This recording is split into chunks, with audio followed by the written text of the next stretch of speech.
Doctor K.R. Adhikari college of optometry and paramedical টেকনোলজির পক্ষ থেকে সমস্ত উত্তীর্ণ উচ্চ মাধ্যমিক ছাত্রছাত্রীদের জানাই আমাদের আন্তরিক অভিনন্দন ও শুভেচ্ছা। আমাদের বিভিন্ন প্যারামেডিক্যাল কোর্সগুলিতে যেমন অপটোমেট্রি, প্যাথোলজি, রেডিওলজি, ফিজিওথেরাপি, ওটি, critical care, dental technology and hygiene, physician assistant and ED, dialysis, anesthesia technology, ECG and PFT, CMS ED, sanitary inspector কোর্সগুলিতে ভর্তি চলছে। নমস্কার, আমরা আজকে বসে আছি doctor K.R. Adhikari college of optometry and paramedical টেকনোলজির principal and ফাউন্ডারের সাথে। নমস্কার স্যার, আমরা এটা জানতে চাইছি যে আজকালকার দিনে প্যারামেডিক্যাল কোর্সের কি চাহিদা বা কি গুরুত্ব আছে, সেটা যদি আপনি একটু ডিটেলসে বলতেন স্যার। প্যারামেডিক্যাল কোর্সগুলোর চাহিদা এখন খুবই বেশি।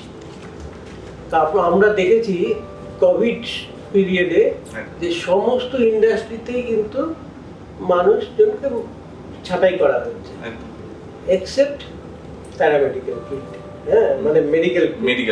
মেডিকেল ফিল্ডে প্যারামেডিক্সদের ছাঁটাই তো দূরের কথা, স্টুডেন্টদের দিয়েও কাজ করানো হয়েছে এবং গভর্নমেন্ট সেক্টরে। এবং ধরুন সেকেন্ড ইয়ারের স্টুডেন্টদের আমাদের চাওয়া হয়েছে অনেক সময় অনেক ইয়ের থেকে যে আপনারা পাঠান। ফাইনাল ইয়ারের স্টুডেন্টরা তো অনেক কিছুই জানে, তাদের আমরা পাঠিয়েছি এবং ভবিষ্যতে কিন্তু তাদের অ্যাবজর্ব করে নেওয়া হয়েছে। এটাই হচ্ছে সবথেকে বড় আফটার পাসিং তাদের গভর্নমেন্ট সেক্টরে অ্যাবজর্ব করে নিয়েছে। সবই এখন কন্ট্রাকচুয়াল বেসিস। যাই হোক, তাদের অ্যাপয়েন্টমেন্ট লেটার দিয়ে অ্যাবজর্ব করে নিয়েছে এবং তারা কাজ করছে। বিভিন্ন ডিস্ট্রিক্ট হসপিটালেও আছে, এরকম স্টুডেন্টও আমাদের আছে যে যারা সেকেন্ড ইয়ারে ডিস্ট্রিক্ট হসপিটালে ঢুকেছে, এবং পাস করার পরে ওখানেই তারা পার্মানেন্ট হয়ে গেছে। আপনি বলতে চাইছেন আফটার কোভিড এই প্যারামেডিক্যালের ব্যাপারটা খুব ভালো হাইপ নিয়েছে। হ্যাঁ, এটা এখন প্রমাণিত সত্য যে প্যারামেডিক্যাল ফিল্ডে কেউ বসে থাকবে না। আচ্ছা। আর এটা আমরা 2003 থেকে যেটা দেখছি যে কোনো ছেলে কিন্তু বসে নেই, হয় চাকরি করছে, হয় গভর্নমেন্ট সেক্টরে চাকরি করছে বা প্রাইভেট সেক্টরে চাকরি করছে, অথবা নিজেরা কোনো ডায়াগনস্টিক ক্লিনিক্স করেছে কিংবা নিজেরা অপটোমেট্রি প্র্যাকটিস করছে। ওয়েল এস্টাবলিশ সবাই। তাই ফিজিওথেরাপিস্টরা এমনও আছে, একজন ফিজিওথেরাপিস্ট আমার স্টুডেন্ট আমাকে একদিন বলেছিল পুজোর আগে, স্যার এই মাসে আমি 90,000 ইনকাম করেছি। আমি বললাম ভাই আমিও করতে পারি। তো স্যার বলছি যে এই স্টুডেন্টরা ঠিক কোন পাস আউট করার পর এই কোর্সগুলোতে অ্যাপ্লাই করতে পারবে? এগুলোতে হায়ার সেকেন্ডারি পাস করার পরে যে মেন যে প্যারামেডিক্যাল কোর্সগুলো সেগুলো এইচএস সায়েন্স দরকার হয়। কিন্তু আমরা প্রথম থেকে ইউনিভার্সিটিকে দিয়ে ইউনিভার্সিটি থেকে আমরা এইভাবেই প্রজেক্টটা তৈরি করেছিলাম যাতে সায়েন্স ছাড়া অন্য স্ট্রিমের ছেলেরাও যাতে পড়াশোনা করতে পারে। সেই হিসেবে একটা ব্রিজ কোর্স এক্সট্রা করতে হয়, pre optometry and pre technology course বলা হয় সেটাকে। সেটা 1 বছরের কোর্স এবং মূল কোর্স, অরিজিনাল কোর্স আর এই কোর্সটা একসঙ্গেই চলে। আচ্ছা, এইচএস দেওয়ার পর সেটা একসঙ্গে। ধরুন কেউ ডিএমএলটি করছে, ডিএমএলটির ফার্স্ট ইয়ারে চলবে, সঙ্গে সঙ্গে এই ব্রিজ কোর্সের ফার্স্ট ইয়ারও চলবে। 1 বছর পরে ব্রিজ কোর্সের পরীক্ষাটা দিতে হবে, দিয়ে তাকে পাস করতে হবে। আর ব্রিজ কোর্সটা যেটা হচ্ছে সেটা কিন্তু মার্কশিটও দেবে ইউনিভার্সিটি, তার জন্য আলাদা সার্টিফিকেটও ইউনিভার্সিটি দেবে। এই জন্য রেজিস্ট্রেশনের জন্য কোনো অসুবিধা কিছু হয় না।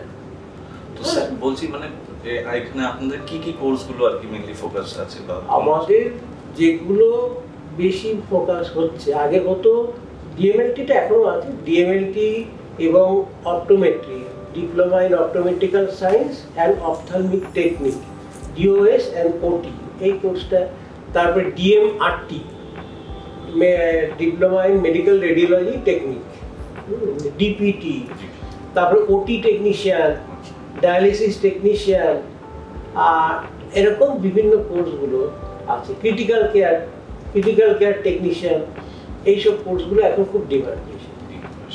তো স্যার যারা অ্যাডমিশন নেবে তারা কি মানে বাই ফোন আপনাদের পেয়ে যাবে বা ওয়েবসাইটে নাম্বার পেয়ে ডাইরেক্ট চলে আসবে? হ্যাঁ, ফোনে তো কথা বলতেই পারে, তবে আমি সবসময় স্টুডেন্টদের এবং স্টুডেন্টদের বাড়ির বাবা মাকে বলবো যে আপনারা কলেজে আসুন, কলেজে এসে দেখুন, দেখে কথা বলুন, নিজে জানুন, এবং কলেজটা কিরকম জানাটা আমার মনে হয় প্রত্যেক বাবা মারই একদম উচিত। এসে দেখা হ্যাঁ, তাহলেই তো আপনি একটার সঙ্গে আরেকটা বিচার করতে পারবেন।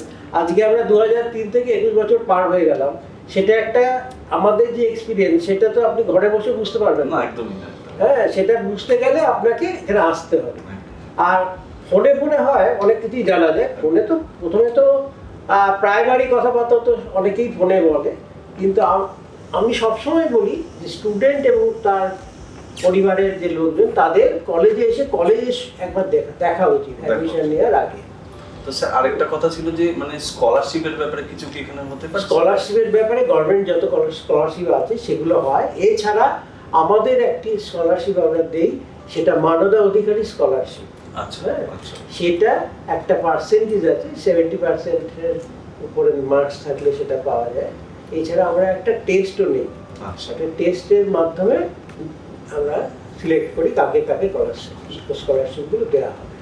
স্যার বলছি কি খালি কি আমাদের ক্লাস চলতে থাকে, প্র্যাকটিক্যালও কিছু প্র্যাকটিস হতে থাকে এগুলো?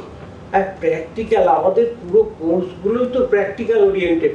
আচ্ছা, আচ্ছা। হ্যাঁ, ফার্স্ট ইয়ারটা আমাদের থিওরি পেপারগুলো বেশি থাকে, সেকেন্ড ইয়ারটা পুরোটাই প্র্যাকটিক্যাল বেস প্রোগ্রাম। যেই ইয়েগুলো আছে, সিলেবাস যা আছে সবই প্র্যাকটিক্যাল ওরিয়েন্টেড। মানে সেকেন্ড ইয়ারতে ক্লাস চলাকালীন কোথাও কি প্র্যাকটিস করা বা কিছু এগুলো? সেকেন্ড ইয়ার থেকে আমরা আমাদের যে ওপিডি আছে, ওপিডিতে যায়, বিভিন্ন হসপিটালের সঙ্গে টাই আপ আছে, সেখানে যায়। হ্যাঁ, এগুলো সেকেন্ড ইয়ার থেকে শুরু হয়ে যায়। আর পাস করে যাওয়ার পরে মানে 2 বছর কমপ্লিট হওয়ার পরে মানে অ্যানুয়াল পরীক্ষা হয়ে গেল, পাস করে রেজাল্ট বেরোলো, তারপরে হচ্ছে কম্পালসারি ইন্টার্নশিপ, সেটা বিভিন্ন মানে গভর্নমেন্ট হসপিটালে, এবং আমরা মেন করাই হচ্ছে বিভিন্ন মেডিকেল কলেজ। আর স্যার বলছি যে যদি প্লেসমেন্টের দিক দিয়ে আমাদের প্লেসমেন্ট সেল আছে। এছাড়া এখনো পর্যন্ত কিন্তু আমাদের কোনো ছেলে বসে নেই। আচ্ছা, হ্যাঁ,